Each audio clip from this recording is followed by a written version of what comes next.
Hello student, मैं हूं वीर सिंह। आपका ट्रिपल सी फैमिली में स्वागत करते हैं और मैं फिर आपके बीच में आया हूं। और इसके पहले हम लोग जो है सार्थक अंकों के बारे में हम लोग पढ़े हैं तथा साथ ही साथ संदिग्ध अंकों के बारे में हमने आपको बताया था और संदिग्ध अंक कैसे हटाया जाता है उसका भी नियम हम लोग पढ़ चुके हैं। सार्थक अंकों का जोड़ घटाना ये भी सब आपको बता दिया गया है।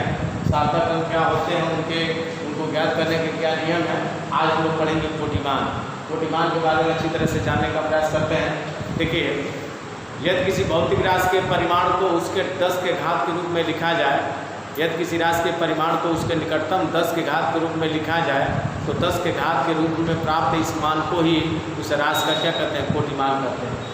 यानी याद रखिएगा, यदि किसी भौतिक राशि के परिमाण को उसके निकटतम 10 के घात के रूप में लिखा जाए तो 10 के घात के रूप में प्राप्त इस मान को ही उस राशि का क्या कहते हैं, कोटिमान कहते हैं। यदि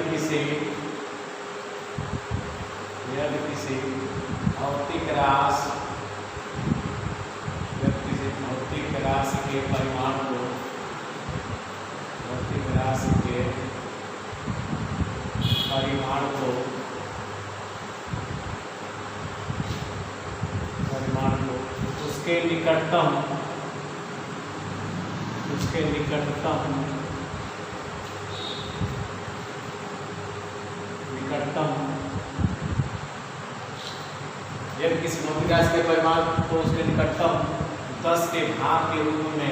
यदि किसी भौतिक राशि के परिमाण को उसके निकटतम 10 के घात के रूप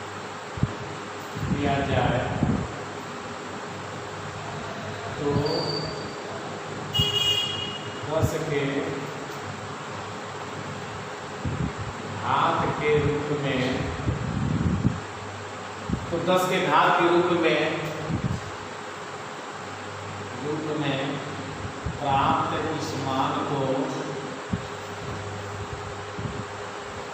इस मान को उस राशि का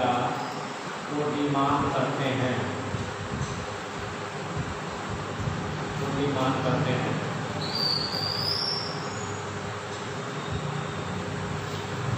ध्यान दीजिए, यदि किसी भौतिक राशि यानी परिभाषा में लिखा हूं, यदि किसी भौतिक राशि के परिमाण को उसके निकटतम 10 के घात के रूप में व्यक्त किया जाए तो 10 के घात के रूप में प्राप्त इस मान को उस राशि का क्या कहते हैं, कोटिमान करते हैं। यानी कोटिमान 10 के घात के रूप में, जैसे इसका जो सांकेतिक रूप होता है तरह से कर सकते हैं। p बराबर क्या होता है, m गुणे 10 के घात n। यानी p बराबर क्या होता है, m गुणे 10 के घात n। यानी जहां m एक संख्या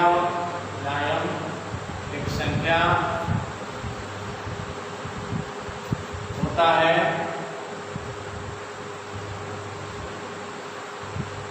तथा n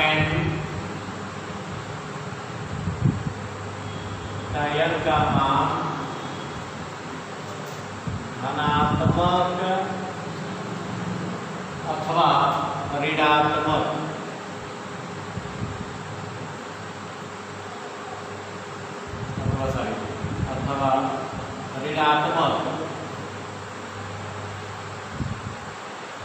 ऋणात्मक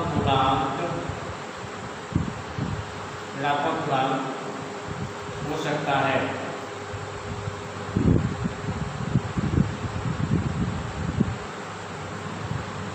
किंतु शून्य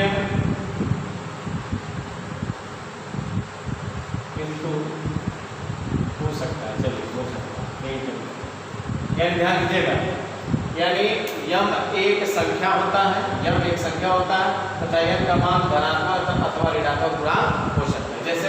जैसे हम बात करें, आइए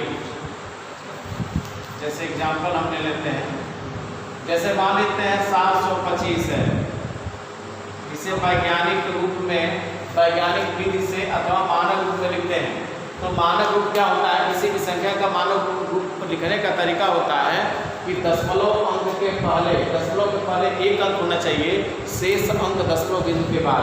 तो यानी दशमलव पहले एक अंक होना चाहिए, यानी हमारा दशमलव कहाँ लगेगा, 7 के बाद लगेगा, यानी 7.25 गुणे 10 की घात क्या हो जाएगा। देखिए वैज्ञानिक संकेतन में या मानक रूप में लिखने का तरीका क्या होता है कि दशमलव पर एक अंक होना चाहिए, दशमलव पर एक अंक है, और शेष अंक दशमलव बिंदु के बाद होना चाहिए। तो आप देखिए इसका मतलब क्या, दशमलव यहाँ रहा और यहाँ से आप 2 अंक इधर से रख रहे हैं, तो जब बाएं से दाएं दशमलव को लेकर आते हैं, नहीं दाएं से, इधर मेरा हाथ दायां है, दाएं से जब बाएं आते हैं तो जितना अंक इधर लेकर आएंगे उतना घात लगता है, तो 10 के पावर 2 हो जाएगा। ठीक है, जैसे ये अब ये क्या है, यही आपका यम है, यही आपका देखिए p बराबर किस रूप का हो गया, p बराबर हो गया यम गुणे 10 के पावर n। अब आप देख सकते हैं तो यम का मान क्या है, यम का मान हो गया 7.25 और n का मान कितना है, 2 हो गया। ठीक है, इस तरह से इसकी तुलना करते हैं। p बराबर, p का मान आप देख सकते हैं, p का मान 725 है, m का मान 7.25 है और n 10 के पावर n 10 के पावर यहाँ, तो n का मान कितना है। कोई और एग्जाम्पल ले लेते हैं। अगर हम बात करें, देखिए 0.003875, ठीक है। अब इसको हमको वैज्ञानिक संकेतन में लिखना है, वैज्ञानिक पद्धति के रूप में लिखना है या मानक रूप में लिखना है। क्या करोगे, अब भाई दशमलव के पहले एक अंक होना चाहिए, तो आप कहेंगे कि दशमलव के पहले तो यहाँ 0 है, तो 0 बने अंक नहीं, इसको 0 से नहीं लेना है, दशमलव पहले एक अंक होना चाहिए, यानी 0 वाले अंक सब छोड़ के, यानी कोई अशून्य अंक आना चाहिए। दशमलव के पहले कोई अशून्य अंक हो और शेष अंक दशमलव बिंदु के बाद, यानी अशून्य का मतलब कहाँ, इसका मतलब ये दशमलव उठा कर हमको यहाँ लाना पड़ेगा, यानी हमारा मान आ जाएगा 3.875 गुणे। अब आप देखिए, अब दशमलव को हम इधर ला रहे हैं, वो अंक सरके हैं, तो गिनिए 1 2 3 अंक इधर हम सरक रहे हैं, तो जब 3 अंक सरके हैं, 1 2 3 अंक के बाद ये दशमलव लगाए ना, तो जब बाएं से दाएं जाते हैं तो 10 की घात ऋण में लिखते हैं, तो 10 के अंक क्या हो गया, -। ठीक है, अब इस तरह से ये वाला जो मान है ये p है, ये वाला मान m है, पूरे ये 10 के पावर क्या है, n है। अब यहाँ देख सकते हैं p का मान तो ये है, m का मान आप देख सकते हैं कि m का मान कितना है, 3.875, ठीक है, और n का मान 10 के पावर n, 10 के पावर n का मान क्या है, n का मान -3।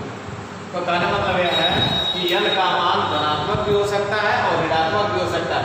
तो n का मान देखिए धनात्मक में आया है और यह n का मान ऋणात्मक में आया है। ये याद रखिएगा कि मानक रूप में लिखने का तरीका होता है कि दशमलव के पहले एक अंक और शेष अंक दशमलव बिंदु के बाद। देखिएगा, दशमलव के पहले एक अंक और शेष अंक दशमलव बिंदु के बाद। जब दाएं से दाएं ले जाएंगेगा तो 10 की घात ऋण में लिखिएगा, और जब दशमलव को दाएं से बाएं लाइएगा तो धन में लिखिएगा। ठीक है, और इस तरह से ये आप निकाल लेते हैं। उसके बाद ध्यान दीजिएगा, इसी में हम आपको बता दें कोटिमान ज्ञात करने के लिए, कोटिमान ज्ञात करने के लिए, ज्ञात करने के लिए देखिए कोटिमान ज्ञात करने के नियम क्या होते हैं, ये ध्यान दीजिएगा। यदि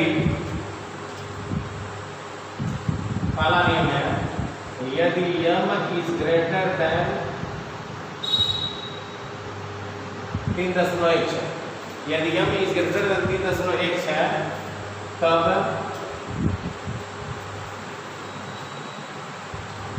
उस राशि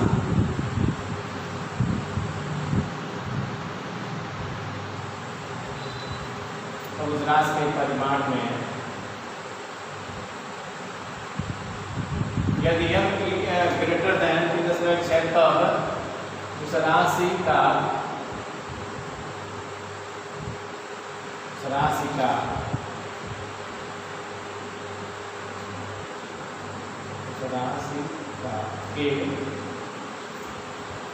राशि के कोटिमान में, राशि का कोटिमान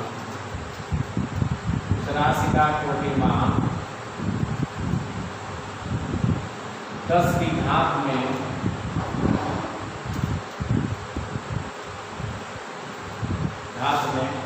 1 देते हैं,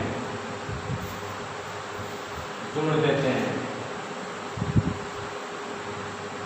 लीजिएगा यदि m का मान 3.16 से बड़ा, 3.16 का मतलब यह होता है कि जो भी यहाँ राशियाँ आती हैं इसका मान 1 और 10 के बीच में आ जाता है। 1 और 10 का जो वर्गमूल होता है वही आपका 3.6 होता है। तो यहाँ जो भी मान होता है वह इसका मान 1 और 10 के बीच आ जाता है।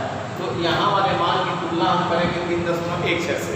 अगर 3.16 का से यहाँ का मान बड़ा है तो उस राशि का कोटिमान जब निकालते हैं तो 10 की घात में क्या करते हैं, 1 जोड़ देते हैं।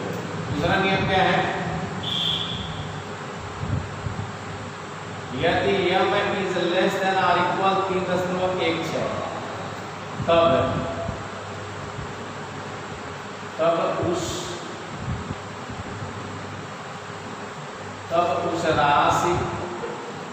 उस राशि का कोटिमान 10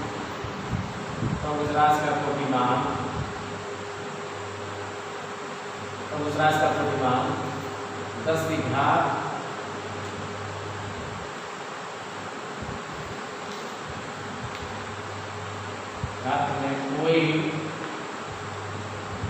कोई परिवर्तन नहीं करते हैं।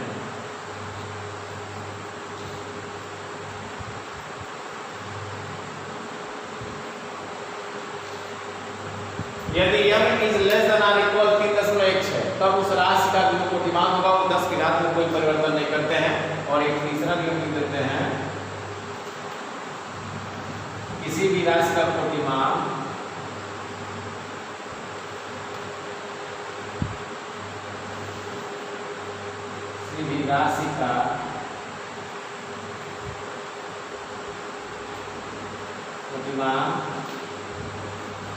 ज्ञात करने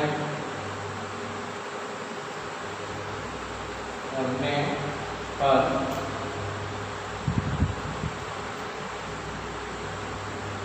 अगर मात्रक है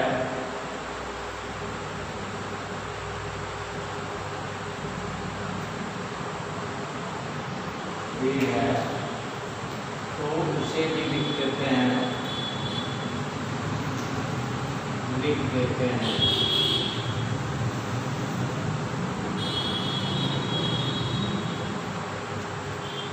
लीजिए, यानी एक बार मैं और रिपीट कर दे रहा हूँ, कोटिमान क्या होता है, यदि किसी भौतिक राशि के परिमाण को उसके निकटतम 10 के घात के रूप में व्यक्त किया जाए तो 10 के घात के रूप में प्राप्त इस मान को उस राशि का कोटिमान कहते हैं। और कोटिमान को सांकेतिक रूप में p बराबर m प्लस और n से लिखते हैं, जहाँ m क्या होता है, एक संख्या होता है जिसका मान 1 और 10 के बीच में होता है। आप ये भी लिख सकते हैं कि जहाँ m एक संख्या है जिसका मान 1 और 10 के बीच होता है। कोई भी मान देखेंगे m का जो मान होगा वो 1 और 10 के बीच में ही ये राशि आएगी। यानी 4 हो सकता है, 3 हो सकता है, 5 हो सकता है, 7, 9 ही तक यहाँ दिखाई देगा। ठीक है, जिसका यह एक संख्या होता है जिसका मान 1 और 10 के बीच में आता है तथा n का मान धनात्मक अथवा ऋणात्मक प्राप्त हो सकता है। जैसे 725 है, 725 को हमने मानक रूप में लिखा है, तो आप मानक रूप लिखना जानते हैं जिसको वैज्ञानिक संकेतन में भी व्यक्त करते हैं। तो ये दशमलव उठा के इसका दशमलव यहाँ रहा होगा, इसको उठा के इधर लाएंगे तो 7.5 हो जाएगा। क्योंकि दशमलव घात इधर जा रहे हैं तो 2 अंक जा रहे हैं, 2 अंक जा रहे हैं, 7.25 हो जाएगा। अब ये p बराबर हो जाएगा, p बराबर हम लिख सकते हैं m का मान 725 है, m का मान 7.25। ये m का जो मान है वह 1 और 10 के बीच में इसका मान आ गया। ठीक है, और 10 के घात n और n का मान क्या था, 2, n का मान 2। तो यहाँ n का मान जो 2 आया वो धनात्मक आया है। फिर अगले एग्जाम्पल में 0.03875 लिखे हैं, इसको भी मानक रूप में लिखेंगे तो दशमलव पर एक अंक और शेषक दशमलव बिंदु के बाद 3.875 है। अब यहाँ देखेंगे तो m का मान कितना है, m का मान 3.875 हो गया और n का मान कितना हो गया, -3। यानी m का मान धन में भी हो सकता है और ऋण में भी हो सकता है। ठीक है, अब थोड़ा सा इसमें एक सवाल हम देख लेते हैं, फिर हम आगे बढ़ते हैं। देखिए, अभी मैं इसको बताने का प्रयास करता हूँ कि एक एग्जाम्पल लेते हैं, फिर हम लोग आगे बढ़ते हैं।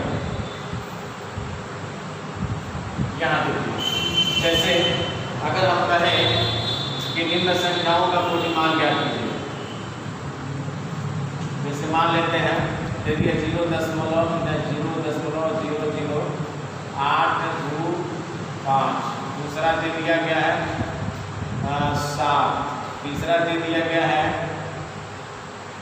तीसरा दे दिया गया है 225 और चौथा दे दिया गया है 136 गुणे 10 के पावर -3। देखिएगा 4 सवाल आपके सामने हैं, इन चारों को हम हल करने का प्रयास करते हैं। कैसे हल करोगे ध्यान दीजिए। सबसे पहले इन संख्याओं को किस रूप में लिखेंगे? मानक रूप में। किस रूप में? मानक रूप या वैज्ञानिक संकेतन में। देखिए 0.00825 है ना। अब ये देखिए मानक रूप में लिखने का तरीका है कि दशमलव के पहले एक अशून्य अंक होना चाहिए, उसके दशमलव के पहले एक अशून्य अंक होना चाहिए, उसके बाद समस्त अंक होना चाहिए। यानी दशमलव को उठा हम यहाँ लाएंगे और ये हो जाएगा 8.25 गुणे। आप देख सकते हैं कि बाएं से आप दाएं जा रहे हैं, कौन में जा रहे हैं? 1 2 3 अंक जा रहे हैं, तो माइनस में लिखेंगे। 10 के बाद क्या लिखेंगे? माइनस में। क्या लिखेंगे? माइनस में। अब इसका आपको कोटिमान ज्ञात करना है। कोटिमान ज्ञात करने के लिए अब यम का मान देखते हैं 3.16 से बड़ा है कि नहीं। अब ये यही ना यम है, ये यम है। अब आप देख सकते हैं कि यम ये है, ये है, तो यम का मान क्या? ये जो यम है वह 3.16 से बड़ा नहीं है। यहाँ 8 है, वहाँ कितना है? 3 है। तो स्वाभाविक है कि ये जो मान होगा वह 3.16 से क्या है? बड़ा है। यानी आप देख सकते हैं चूंकि यम जैसे आप तुलना करते हो ना, टी बराबर क्या लिखते हो? यम गुणे 10 की पावर क्या? माइनस n 10 की पावर n लिखते हैं आप। तो आप क्या करते हैं बताइए? टी का मान ये हो गया और यम का मान देखिए। यम का मान क्या है? यम का मान आपका 8.25 है और n का मान कितना है? -3। अब आप बताइए यम का मान 8.25 है। अब यम अगर यहाँ 8.25 हम रखें तो 8.25 3.16 से बड़ा नहीं है?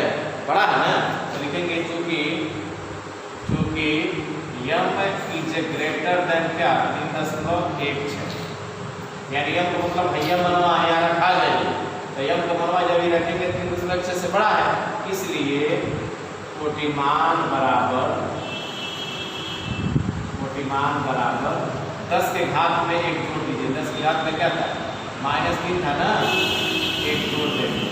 10 के घात क्या हो जाएगा? माइनस। ठीक है। देखिए यहाँ लिखे हैं कि यदि यम इज ग्रेटर देन 3.16, अगर यम का मान 3.16 से बड़ा है तब उस राशि का जो कोटिमान होगा 10 की घात में क्या कर देंगे? 1 जोड़ देते हैं। तो अब आप बताइए यम जो मान है 8.25, अब 8.25 क्या है? 3.16 से बड़ा है। तो जब बड़ा है तो 10 के घात में क्या करेंगे? 1 जोड़ देंगे। तो 10 के घात -3 था और 1 जोड़ देंगे, तो आप कहेंगे कि -3 और 1 मिलकर -4 हुआ। तो नहीं, ये माइनस था, ये प्लस था। तो -3 में से धन 1 घटा देंगे, क्या हो जाएगा? -2 हो जाएगा। इस तरह से एक कोटिमान। अगर हम बात करें दूसरे सवाल का, अब 7 है, अब मान लीजिए ऐसे भी दे देते हैं लोग फंसाने के लिए 7 है और कहेंगे इसका कोटिमान निकालिए, तो इसको मानक रूप में निकालने के लिए क्या करेंगे? 7.0 गुणे 10 के घात ऐसे लिख सकते हैं, क्योंकि 9 का आप दशमलव को उठा इधर कर रहे हैं ना ही उधर कर रहे हैं। तो जब एक भी अंक इधर उधर नहीं जा रहे हैं तो क्या लिख देंगे? 10 के घात 0 लिख देंगे। अब आप बताइए यही नहीं यम का मान है, लिखेंगे चूंकि लिख सकते हैं यम न लिख के हम यहाँ लिख दे रहे हैं 7.0 is greater than 7.0 is greater than क्या? 3.16 से। अतः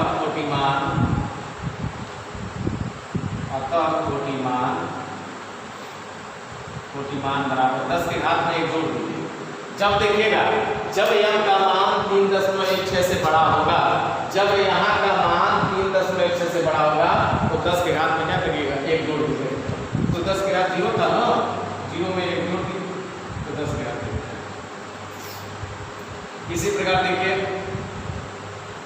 अगर हम 225 को निकालना चाहते हैं 225 आप कर लीजिएगा।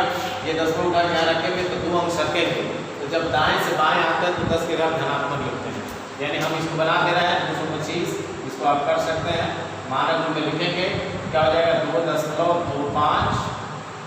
ठीक है, ये 10 को उठा के इधर 2 अंक आ रहे हैं, 2 अंक आ रहे हैं तो 10 की घात 2। अब इसकी आप तुलना कर सकते हैं तो देखिएगा 2.25 ये 2 है, ये 3 है।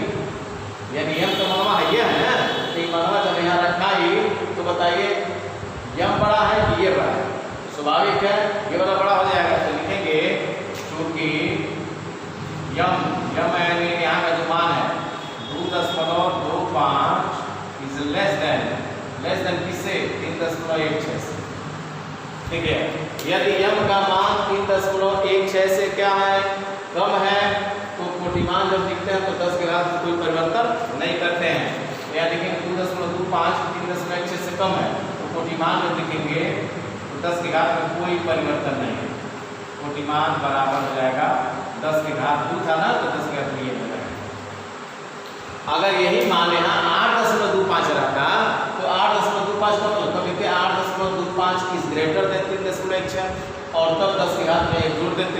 लेकिन यहाँ 2.25 जो मान है वह 3.16 से क्या है, कम है। और जब मान कम होगा या बराबर होगा, जब कम होगा या बराबर होगा तो 10 के घात में कोई परिवर्तन नहीं होगा।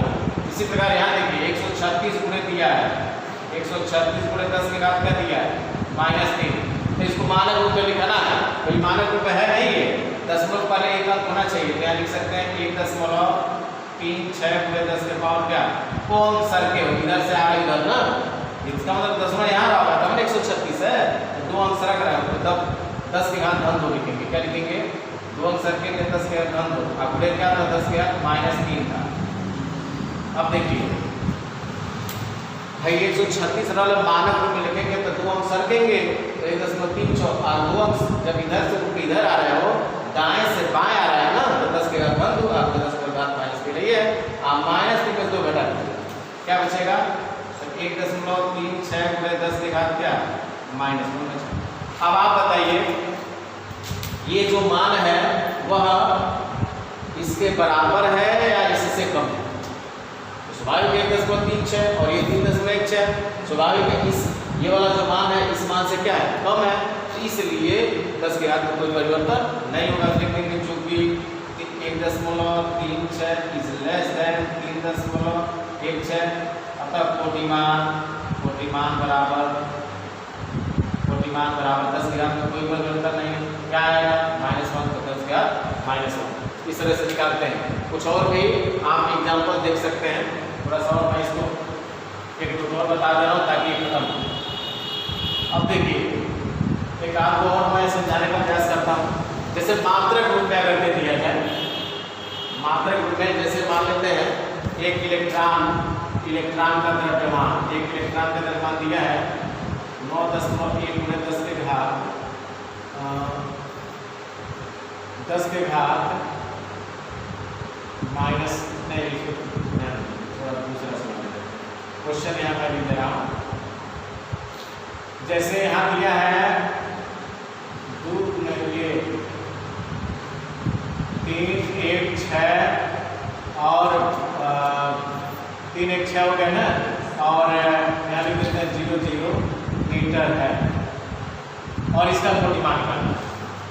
देखिएगा 3 1 6 00 मीटर है, इसका कोटिमान क्या होगा, तो देखिए सबसे पहले इसको मानक रूप में लिखिए, तो 3 1 6 00 है ना, और यहाँ मीटर भी है तो मीटर, तो इसको मानक रूप में लिखने का मतलब क्या होता है कि दशमलव के पहले एक अंक होना चाहिए, यानी कोई अशून्य अंक होना चाहिए और शेष अंक किधर होना चाहिए, दशमलव बिंदु के बाद। इसको लिखेंगे कैसे, तैसे लिखेंगे 3.16, ठीक है, और है 00 लिखने की जरूरत नहीं, आप 00 लिख सकते नहीं लिख सकते, गुणे 10 के घात किधर है, किधर आए हैं, इसका मतलब दशमलव यहाँ रहा होगा, तो गिनती कर लिए तो 1 2 3 4, तो 10 के बाद क्या लिख देंगे 4 और ये हो गया मीटर, ठीक है। अब इसकी तुलना करिए, यहाँ का जो यही यम है ना, यही यम है और ये यम है, तो अब यम का मतलब 3.16 की तुलना 3.16 से करेंगे तो दोनों मान बराबर है। तो हमने लिखवाया है जब यम का मान 3.16 से कम हो या बराबर हो तो जब कोटिमान निकालेंगे तो 10 के घात में कोई परिवर्तन नहीं करते हैं। तो लिखेंगे यहाँ चूंकि यम इक्वल किसके 3.16, यानी यम का मतलब यही हुआ ना, इक्वल है, इसलिए कोटिमान बराबर 10 के घात में कोई परिवर्तन नहीं होगा, 10 के घात 4 नहीं होगा। और हमने लिखवाया मात्रक भी जरूर नीचे लिखवाया है किसी भी राशि का कुछ मान ज्ञात करने पर अगर मात्रक भी है तो उसे भी लिख देते हैं। तो जब मात्रक रहेगा तो मात्रक लिखिएगा और जब मात्रक नहीं रहेगा तो मात्रक मत लिखिएगा। बस यही तरीका होता है कि आपको 3.16 से तुलना करते हैं। आप ही कहेंगे 3.16 कहाँ से आता है, तो इसका मान होता है 1 गुणे 10 और इसी का वर्गमूल जब निकालते हैं तो 3.16 आता है। ठीक है, तो जो भी m का मान आएगा, जो भी आप देखिएगा जब हम मानव रूप में लिखते हैं तो यहाँ का जो भी मान आता है उसका मान 1 और 10 के बीच में आ जाता है। ठीक है, या तो यहाँ 2 आएगा या 1 आएगा, 3 आएगा, 4 आएगा, 5 आएगा, 6 आएगा, 7 आएगा, 8 आएगा, 9 आएगा, लेकिन 10 नहीं आएगा। ठीक है, तो यहाँ कोई एक ही अंक आएगा और मानव रूप में लिखने का मतलब दशमलव पहले एक अंक होना चाहिए और शेष अंक दशमलव बिंदु के बाद होना चाहिए। अगर m का मान यानी यहाँ का जो मान 3.16 से बड़ा है तब 10 की घात में 1 जोड़िएगा जब कोई मान ज्ञात करिएगा। और अगर m का मान 3.16 के बराबर है या कम है तो 10 की घात में कोई परिवर्तन नहीं करते। ठीक है, और अगर किसी राशि का कोई मान ज्ञात करने पर अगर मात्रक भी है, जैसे इसमें देखिए मात्रक दिया था तो मात्रक लिखेंगे, अगर नहीं है तो नहीं। ठीक है, तो हमें उम्मीद है कि आपको इसे समझने में किसी प्रकार की दिक्कत नहीं हुई। चलिए अब आपके सामने देखिए एक नया चीज इसमें से स्टार्ट हो रहा है, जो देखिए मात्रक हो गया, मापन हो गया, जिसमें आपको सार्थक अंक का प्रतिमान ज्ञात करने का नियम आपको बता दिया गया। अब त्रुटि विश्लेषण वाला सवाल अब यहाँ से स्टार्ट होता है, लेकिन उसके पहले कुछ आर्टिकल को समझना पड़ेगा। निरपेक्ष त्रुटि या परम त्रुटि होता क्या है, तो किसी याद रखिएगा किसी भौतिक राशि के वास्तविक मान तथा प्रेक्षित मान के अंतर को निरपेक्ष त्रुटि या परम त्रुटि कहते हैं। वास्तविक मान क्या होता है, जैसे रियल, जैसे नहीं कहा जाता रियल, जो रियल होता है वो वास्तविक मान होता है। और एक प्रेक्षित मान का मतलब यह होता है कि जो हम प्रेक्षण से प्राप्त करते हैं, जैसे नाप के मान प्राप्त करते हैं। जैसे मान लीजिए ब्लैक बोर्ड की लंबाई 6 फीट है और 6 फीट हो गया, ये मान लीजिए रियल मान में है कि इसका रियल मान वास्तविक मान जो है 6 फीट है, और इसको हम जब प्रेक्षण से क्या करते हैं, हो सकता है 6 फीट में कुछ कम भी हो सकता है या 6 फीट में 1 इंच अधिक भी हो सकता है, तो ये होता है उसको प्रेक्षित मान कहते हैं। तो किसी भौतिक राशि के वास्तविक मान और प्रेक्षित मान के अंतर को हम क्या कहते हैं, निरपेक्ष त्रुटि या परम त्रुटि कहते हैं। यहाँ परिभाषा लिख दे रहे हैं, किसी भौतिक राशि के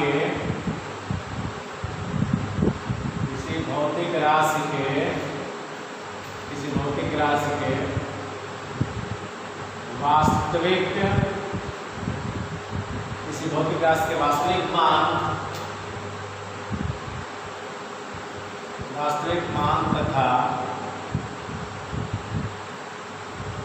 तथा प्रेक्षित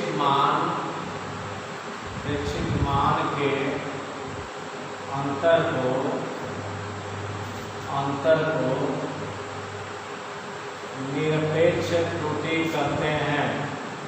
निरपेक्ष त्रुटि कहते हैं। निरपेक्ष त्रुटि कहते हैं। याद रखिएगा किसी भौतिक राशि के वास्तविक मान तथा प्रेक्षित मान के अंतर को निरपेक्ष त्रुटि कहते हैं। निरपेक्ष त्रुटि को परम त्रुटि के नाम से भी जानते हैं। तो इस तरह से देखिए, निरपेक्ष त्रुटि बराबर सूत्र होता है वास्तविक मान माइनस प्रेक्षित मान।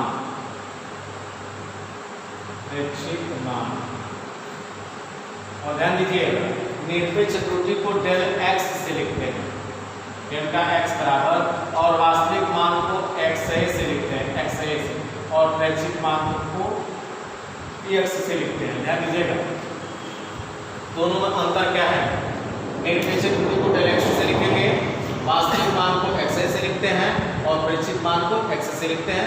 रियल जो वास्तविक मान, जैसे हम प्रेक्षण से जो हम पहले सबको जानकारी है कि इतना होता है, और जो हम प्रेक्षण से जैसे बाद में मापते हैं वो प्रेक्षित मान हो जाता है। तो वास्तविक मान में से जब प्रेक्षित मान को घटाते हैं तो क्या निकल कर आता है, निरपेक्ष त्रुटि या परम त्रुटि। अब इसमें ध्यान दीजिए, एक नोट समझना है। नोट में है कि निरपेक्ष त्रुटि का मान ऋणात्मक हो सकता है, धनात्मक हो सकता है, लेकिन कभी भी इसका मान शून्य नहीं हो सकता। अक्सर पूछा जाता है कि क्या निरपेक्ष त्रुटि का मान शून्य हो सकता है, तो आप कहिएगा निरपेक्ष त्रुटि का मान कभी शून्य नहीं होता। वो धनात्मक भी हो सकता है, ऋणात्मक भी हो सकता है। जैसे अगर हम ब्लैक बोर्ड की बात करें तो अगर इसका मान 6 फीट है, वास्तविक मान अगर 6 फीट है और हमने नापा तो 5 फीट ही आया या 5.5 आया, तो 6 में से घटाएंगे तो धन में आएगा।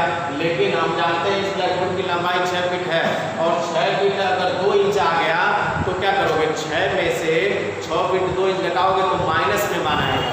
इसलिए निरपेक्ष त्रुटि निरपेक्ष त्रुटि का मान धनात्मक भी हो सकता है, ऋणात्मक भी। जैसे मान लीजिए अगर 6 है और 6 में से अगर हम 5.5 घटाते हैं तो देखिएगा तो 6 में घटाएंगे क्या होगा, 0.5 होगा, ये धनात्मक आ गया। लेकिन अगर हमारा मान 6 है और इसमें से हम घटा रहे हैं 6.2 तो घटाएंगे क्या आएगा, माइनस में 0.2, तो ये धन में आया, ये ऋण में आया। तो इसका मतलब क्या है कि जो निरपेक्ष त्रुटि है वो उसका मान धनात्मक भी हो सकता है, ऋणात्मक भी हो सकता है, लेकिन कभी 0 नहीं हो सकता। तो ये लिखना है कि निरपेक्ष त्रुटि का मान, निरपेक्ष त्रुटि का मान धनात्मक तथा ऋणात्मक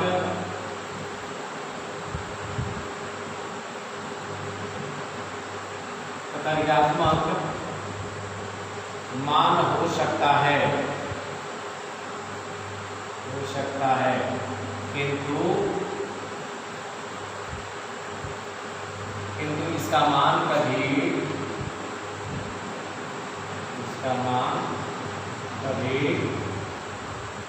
शून्य नहीं हो सकता है, नहीं हो सकता है। क्यों नहीं हो सकता है, इसका कारण समझिएगा। कभी ये दोनों मान सेम नहीं हो सकते। अगर ये 6 फीट एक हो और निश्चित मान भी 6 हो तो 6 में 6 घटाएंगे 0 हो जाएगा, जो कि ऐसा संभव नहीं होता है। तो याद रखिएगा निरपेक्ष त्रुटि का मान धनात्मक तथा ऋणात्मक हो सकता है, किंतु शून्य नहीं हो सकता है।